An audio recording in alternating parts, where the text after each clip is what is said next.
Zdravíme diváky OB YouTube kanálu. Máme tady Báru a Jirku, ahoj.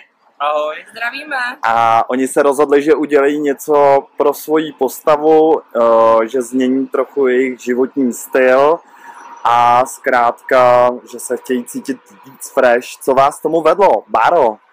Tak mě k tomu vedlo to, že už delší dobu se snažím zhubnout, cvičím, ale ty výsledky nepřicházely, takže bylo potřeba se nad tím zamyslet a trošičku do toho jít a jít. Tak a co ty, Jirko? Co tebe k tomu vedlo? No, já s přibývajícím věkem jsem pozoroval, že při mém sedavém zaměstnání prostě nabírám, ať cvičím. Myslím si, že by právě i nějaká ta úprava jídelníčku byla potřeba, co kdy jíst, pít, takže jsem přišel tady do OB kliniky. Tak já myslím, že to je docela dobrý rozhodnutí. Zajít si do OB kliniky. Můžu se zeptat, jakoby, čím se živíte? Já dělám obchodníka pro jednu společnost, která poskytuje lidem úvěry. Takže sedavý zaměstnání. A nějaký pohyb je u toho?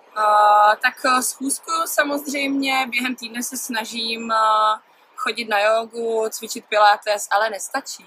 Nestačí. A co ty, Jirko? Já pracuji v bance, v oblasti elektronického bankovnictví, takže tamto pohybu taky moc není mimo docházení na nějakou tu schůzku, ale jinak se snažím chodit do posilovny, spíš nějaký kardio, zaběhat si, případně zaplavat, takže nějaký ten pohyb je občas venku na kolo. Super. Ještě nějaká další motivace, proč vlastně chcete zhubnout, kromě zdraví samozřejmě, Báro? Je to zdraví a jsou to tuky v oblasti břicha a mám motivaci dostat se do svých starých kalhot. Aha. Kraťasů, ano. Letní šortky. Ano. Co ty, Jirko? Já se v listopadu chystám do Austrálie a myslím si, že je nejvyšší čas začít už teď, aby to mělo nějaké výsledky. Takže tam to hodlám strávit víceméně cestováním a na pláži, takže abych se tam taky mohl ukázat v těch plavkách. Aha.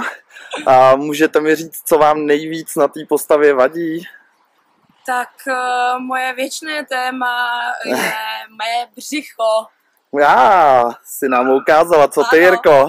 No, u mě jakoby si myslím, že celkově, jak se snažím cvičit, ta postava nějaké ty svaly má, ale je trošku obalená tukem, ať už právě taky na břichu, jsou i jiné problémové partie. Takže a ukážeš nám břicho na kameru? Břicho bych ukázat. Takže jako six-pack kostky to nejsou zatím. Sranda. Oba jste měli postavu dobrou dlouhodobě, že jo? A potom právě tím sedavým zaměstnáním se to změnilo. Takže právě chcete to vrátit do starých kolejích a cítit se zase fresh. To je fajn. Tak jo, tak pojďme do ordinaci za naší paní doktorkou.